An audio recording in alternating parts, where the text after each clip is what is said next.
లలిత exchange Utsav పాత నగల అదే బరువుకి కొత్త నగలు తీసుకో నగల ప్రైస్ లో 20% ఆదా చేసుకోవచ్చు. ప్రభాస్ అనుష్క సంబంధించి మనకి చాలా చాలా కథలు తెలుసు. ఈ మధ్య ఫ్యాన్స్ అనేవాళ్ళు వాళ్ళిద్దరికి పిల్లలు కూడా పుట్టినట్టుగా క్రియేట్ చేసేసి గ్రాఫిక్స్ తోటి ఇవన్నీ సర్క్యులేట్ చేయటం ఇది చూస్తుంటే మీకు ఏమనిపిస్తుంటుంది? మీడియా పెరిగిపోయింది.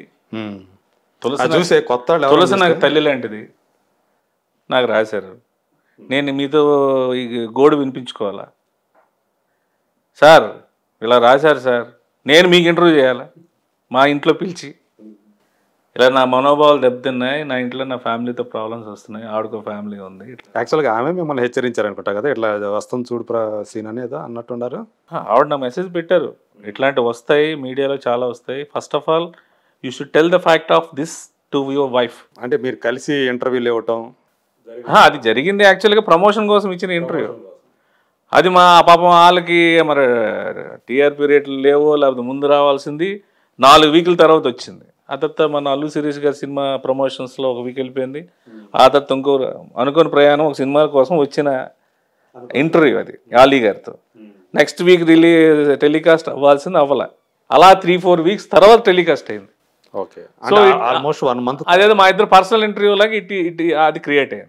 ఇన్ టైం రాజేంద్ర ప్రసాద్ గారు ఉండాలా, నేను ఉండాలా, ఆవిడ ఉండాలా, ఇంకొక యాక్టర్ ఉండాలా, 4 ప్లాన్ చేశారు. ఆయన రాజేంద్ర ప్రసాద్ గారు డేట్ లేదు, ఎవరు లేరు.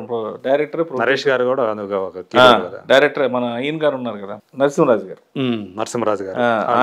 ఆయన చేయాలి. అది లేదు, అది కుదరలేదు.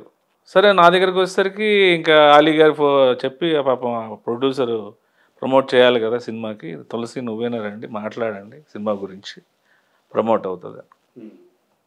సో దానికి వచ్చిన effect it's convert to personal things.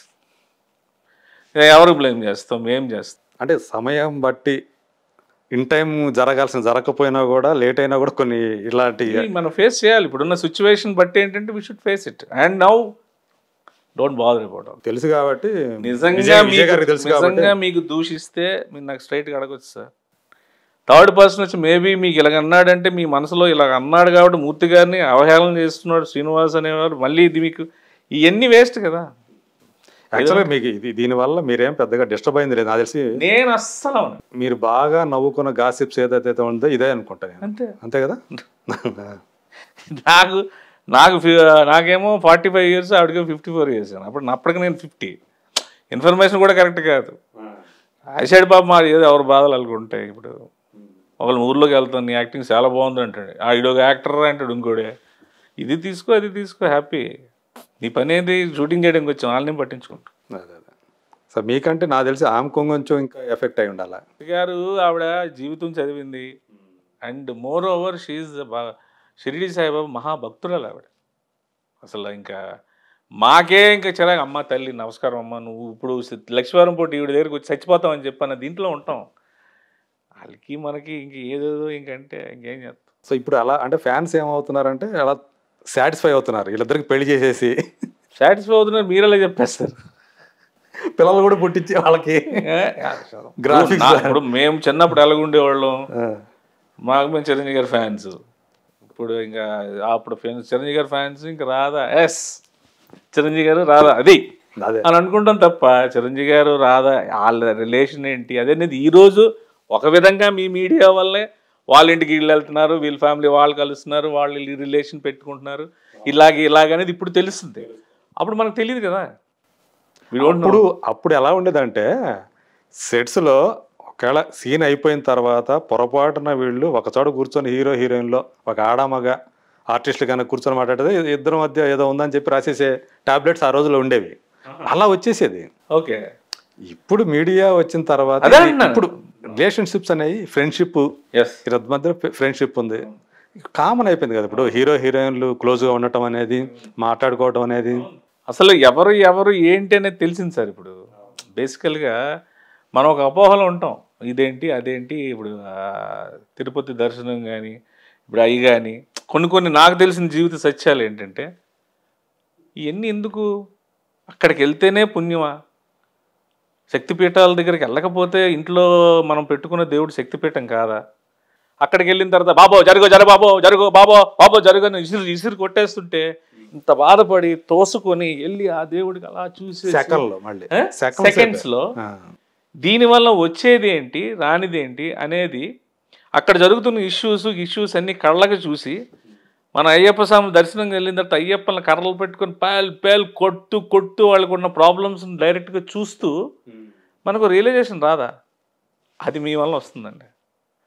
Because you are showing everything క్లియర్గా. ఎవరో చెప్తే మనం విమర్శిస్తాం, మూర్తి గారు మీరు దేవుడు అంటే మరీ అవహేళన చేయకండి, అయ్యప్పని ఎందుకు కొడతారు అని అంటాను. నా కళ్ళ ముందు జరిగితే ఏం చేస్తాను? మీరు లైవ్ చూపిస్తే అది ఈరోజు క్లియర్గా జనాలకు అర్థమవుతుంది ఏంటంటే మీరు మీడియా వాళ్ళు అలా లైవ్ చూపించడం వల్ల చాలా విషయాలు ప్రస్ఫుటంగా తెలుస్తున్నాయి. ఇక్కడ వాళ్ళు ఆడే నాటకాలన్నీ తెలుస్తున్నాయి, నమ్మలేని ఈ వ్యక్తి కనుక ఇంత బ్యాక్ డ్రాప్ లో ఈ డబ్బులు ఇచ్చి మనల్ని తీసుకొచ్చి బలి పశువులకు వాడుతున్నాడు అనే విషయం ఈరోజు జనాలు ప్రతి ఒక్కరికి తెలిసిపోయింది. నేను వెళ్ళి నర్సంపేట వెళ్తున్నాను, ఒక 20 మంది రండి ఫుల్ గడావుడి చేసిండంటే ఏంటి ఎందుకు గడావుడి చేసి నువ్వేమి ఇస్తున్నావు చెప్పు అంటారు. ఇప్పుడు ఊరికే పాత రోజుల్లాగా జై జై జై జై అనే మనుషులు ఎవరు లేరు. నువ్వు ఏదైనా ఇస్తావా అప్పుడు ఓకే మేము చూస్తాం, 5 ఉన్నావా 6 ఉన్నావా 10 మంది ఉన్నావా ఎంత అవుద్దాయి చెప్పడికి. ఈ కల్చర్ అనేది మంచిదే, ఎందుకంటే ఎవరి మట్టిగా వాళ్ళు ఏదో అయిపోదామంటే అయ్యేది కాదు కదా. ఏదైనా ఏది ఎలా జరుగుతుందో అలా జరుగుతుంది, అది జరుగుద్ది. ఇప్పుడు మన వేషాలు కొన్నాళ్ళు సాగుతాయి సార్. ఇంట్లో పిల్ల పెద్దదవుతుంది, పెద్దదైనాక మనకి జీవితంలో మనం ఏం చేసాము అనేది మన పిల్లలు పెద్దదైనాక మనల్ని చూపించే రిఫ్లెక్షన్ బట్టి మనకి రియలైజేషన్ స్టార్ట్ అవుతుంది. అది స్టార్ట్ అవ్వట్లేదంటే ఏంటి, ఇంకా వాడు ఇంకేదో చేయడానికి ఉన్నాడని లెక్కేసుకోవాలి తప్ప ఎవరు హ్యూమన్ బీయింగ్ అయినా రీసైక్లింగ్ స్టార్ట్ అవుతుంది. ఇది చేసింది అమ్మా ఇది ఇంత కోసం ఇంత చేశాడా అని అనుకునేవాడు ఇందుకోసం ఎంత చేశాడా అనిపిస్తుంది. ఒక సినిమాలో కోటా శ్రీనివాసరావు కూతురుని పెంచుతాడు ఒక చిన్నపిల్లని, అబ్బా ఏటి ముసలివాడికి ఇంత ఉదార శోభం పెంచుతున్నాడు కదా అనుకుంటాం. నేను పలానా వాడిని పెళ్లి చేసుకుంటానని చెప్తే అసలు ఆడిని చేసుకుంటూ నీకు పెళ్లి చేసుకోవడం కదా నేను పెంచానంటాడు లాస్ట్లో. అది ఎవడని చెప్తే నమ్మం, అది రియల్గా చూపిస్తే ఏం చేస్తారు? ఇప్పుడు జరిగే న్యాచురల్ థింగ్స్ అనే కంటే దారుణమైన విషయాలు మనం చూస్తాను ఇప్పుడు కుటుంబాల్లోనే జరుగుతున్నటువంటి with in the families with proofs and with interviews. ఎవరు విక్టిమ్ వాళ్ళు కూడా వచ్చి మాట్లాడుతుంటే ఏం చేస్తారు తెలియదు. అప్పుడు సో మీరు బాగా ఈ హైలో ఉన్నాను అనుకున్న పాయింట్ ఎప్పుడు? నాకు భయస్తుంది సార్, బేసికల్గా నేను మహా భయస్తుంది. క్రికెట్లో కూడా నేను క్రికెట్ బాగా ఆడేవాడిని, కానీ నెక్స్ట్ మ్యాచ్ ఒక వేరే డిస్ట్రిక్ట్ లెవెల్ ఆడాలంటే భయపడిపోతాను. ఎప్పుడు అంటే చదువుకునేటప్పుడు క్రికెట్ ఆడేటప్పుడు కూడా ఏదో ఊర్లో ఆడేటప్పుడు ఓకే నువ్వు సెలెక్ట్ అయ్యావు, ఒక డ్రెస్ ఇచ్చి ఒక అండర్-19 డిస్ట్రిక్ట్ లెవెల్లో మ్యాచ్ అనేసరికి కడకడ ఆడిపోతాం. ఆ హై అంటేనే భయం, నాకు హై అంటే భయం, ఎందుకంటే తప్పన పడిపోద్ది. సో ఇలా వెళ్ళిపోతూ ఉండాలి. హై అంటే భయం, తప్పన పడిపోద్ది. నేను ఫస్ట్ ఆఫ్ ఆల్ ఆయన అప్పుడు సూపర్ కారు ఆయన 2వ కారు అమ్మేసి తీసుకోరా నువ్వు అనేసి అంటే నేను సూపర్ కారు వేసి తిరుగుతుండే నేను కొన్నాను అన్నారు. ఎంత నొక్కేస్తే నాకు కూడా సూపర్ కారులో తిరుగుతున్నాడు అని అనుకుంటారు తప్ప నాకేం పెద్ద గిల్ట్, అది ప్లస్ పాయింట్ నీకు ఏమవుతుంది కారు వలన కన్నా. అంటే ముందు నుంచి నాకు నచ్చదు కారు కూడా, నాకు హై కార్స్ నాకు నచ్చవు, పెద్దలు నాకు నచ్చదు. అంటే ఉంటే వేసుకుని తిరుగుతాడులే అని అనుకోవచ్చు, కానీ నాకు బేసికల్గా నా ఇంట్రెస్ట్ ఏంటంటే చిన్న ఇల్లు, చిన్న కారు, చిన్న లైఫ్, వితౌట్ ప్రాబ్లమ్స్. ఒకవేళ వచ్చిన ప్రాబ్లం కూడా నా శక్తితో నేను దాన్ని కవర్ చేసుకోవచ్చు. If I went to the big slot, అది ఒక స్టేజ్ వచ్చేసరికి నేను బ్యాలెన్స్ చేయలేను, సాచురేషన్ పాయింట్ వచ్చేస్తుంది, డెఫినెట్గా వస్తుంది. బికాస్ బిగ్ స్మాల్ నుంచి మనం బిగ్కి వెళ్ళామంటేనే మనం సాచురేట్ అయిపోయాం. అదే అవును, ఫస్ట్ మన మనసు పొల్యూట్ అయిపోయింది, సో మన యాటిట్యూడ్ పొల్యూట్ అయిపోయింది, మన వే ఆఫ్ గోయింగ్ అనేది ఆగిపోయింది. 2 లక్షలు నువ్వు కట్టుకునే స్టేజ్ నుంచి నువ్వు 20 లక్షలకు ప్లాన్ చేసుకున్నావంటే 18 లక్షల రిస్క్ అనేది నువ్వు ఎంత చేయగలవు? ఒకవేళ 18 లక్షలు నీకు ఎవరో ఒకరు నీ హెడ్డో నీ బాసో ఎవరో ఇస్తున్నారు అనుకో, రేపాడికి మా మనసు మారిపోయి ఏదో రాత్రిపూట మన నోరు తినకుండా లేదు అనేసరికి టక్కన ఆపేసాడు. ఇంక 18 లక్షలు ప్రతి నెల కట్టుకోవాలి కదా. ఈ 2 లక్షలతో అడ్జస్ట్ అయ్యి ఇంకో 1,00,000 అనుకోండి, ఇంకో 1,00,000 లేదని బాధపడతారు.